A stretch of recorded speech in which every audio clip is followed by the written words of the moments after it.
عائشة فرمت رحمت لآفرتكاني أنصار لكاتك آيات هات أخواروا كخواي قورا فرمي يدنين عليهن من جلابيبهن أفرمي شو آياتك هات أخواروا بياني آفرتك بشي للشككي بريبو كرديبي بخمار وكرديبي بنقاب بۆ خۆی هێنا بخوارەوە بەسە سنگ و بەرەوەکی بۆی کە ئاەتێکی خی گەورە جێبەجێ بکە فمێ کە بەیانی هات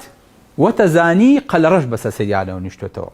کە ئیزاگەنە ئەوە توهمەیەکە بۆ ئافرەتەکانی خۆمان وازان توهمەیەکە خۆیان دایان هێناوەڵێ بافرەتەوتێ قەلەڕەش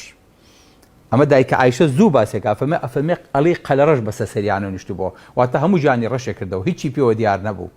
بەڵام ئەمری خی گەورەیان جێبەجێ کرد بۆیە بەڕێزەکەم خی گەورە ئەمر بە نەفامی بە دواکەوتوی ناکە ئەمەی کە هەیە دواکەوتویە بۆیە تکام وایە سەرکۆتی کە سفوریە لە سەرکوتی لە سەرکەوتی جابکەنەوە سەرکۆت و سەرکوت و سەرکەوت نابن بەیەک تو ئەبیت بە سەرکەوت بەڵام سەرکەوتی چی سەرکەوتی دنیا و قیامەت بەچی بەو تاجی کە لە سەرتایە نەکەی ئیشەکە لە خۆتێک بیت وابزانیت ئەمەی کە هەیە ڕەبتێکی بە پێشکەوتنەوە هەیە من پێتان ئەڵێم خۆشەویستەکەم چاکترین و باشترین ئافرەت لای ئێمە هێتە ناو ئەمەلیاتەوە ئەوەیەکە تەنانەت بە کڵاوێک هەموو دەم و چاوە هەموو سەر و بە عینەکێک و بە ماسکێک هەموو لاشیدا پۆشراوە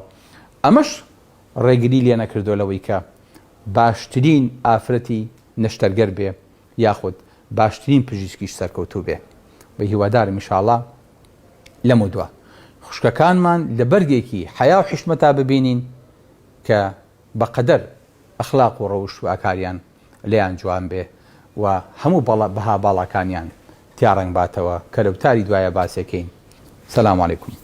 وەڕەحمەتوڵڵاهی وبەرەکاتوه.